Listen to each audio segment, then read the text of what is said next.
നഷ്ടപ്പെട്ട ഉപകരണം തന്റെ മുറിയിൽ നിന്ന് കണ്ടെത്തിയെന്ന മെഡിക്കൽ കോളേജ് അധികൃതരുടെ ആരോപണത്തിന് മറുപടിയുമായി ഡോക്ടർ ഹാരിസ്.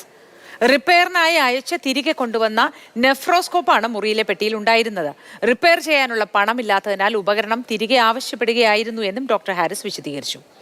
അമൽ തേനംപറമ്പിൽ വിശദവിവരങ്ങളുമായി ചേരുന്നു. അമൽ, എല്ലാ കാര്യത്തിനും വളരെ വ്യക്തമായ മറുപടി ഡോക്ടർ ഹാരിസിന്റെ പക്കലുണ്ട്.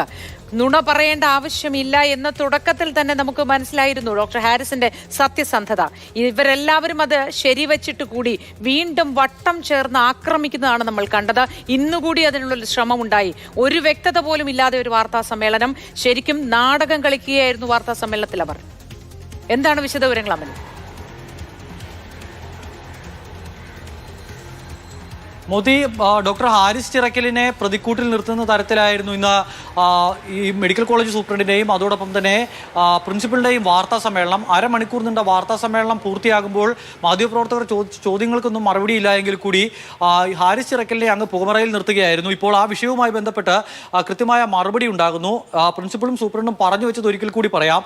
ഈ സൂപ്രണ്ടിൻ്റെ മുറിയിൽ ഒരു പെട്ടി ഉണ്ടായിരുന്നു. ആ പെട്ടിക്കുള്ളിൽ ഒരു നെഫ്രോസ്കോപ്പ് ഉണ്ടായിരുന്നു. ആ നെഫ്രോസ്കോപ്പിൻ്റെ വന്ന പെട്ടിയിൽ അതൊരു കൊറിയറായാണ് വന്നത്. അതിനുള്ളിൽ ഒരു ബില്ലുണ്ടായിരുന്നു. ആ ബില്ല് മോസിലോസ്കോപ്പ് എന്ന് പറയുന്ന ഉപകരണത്തിൻ്റെ ആയിരുന്നു. അതായത് അവിടെ നിന്നും കാണാതായ ഉപകരണത്തിന് സമാനമായുള്ള ഉപകരണത്തിൻ്റെ ബില്ലായിരുന്നു അതിനകത്ത് ഉണ്ടായിരുന്നത് എന്നുള്ളതാണ് പറഞ്ഞു വെക്കുന്നത്. ആ വിഷയത്തിൽ വിശദീകരണം നൽകുകയാണ് ഹാരിസ് ചിറക്കൽ. ഈ റിപ്പയർ ചെയ്യാൻ കൊണ്ടുപോയ നെഫ്രോസ്കോപ്പാണ് പെട്ടിയിൽ ഉണ്ടായിരുന്നത് എന്നുള്ളതാണ്. അത് കൊച്ചിക്ക് അയച്ചിരുന്നു.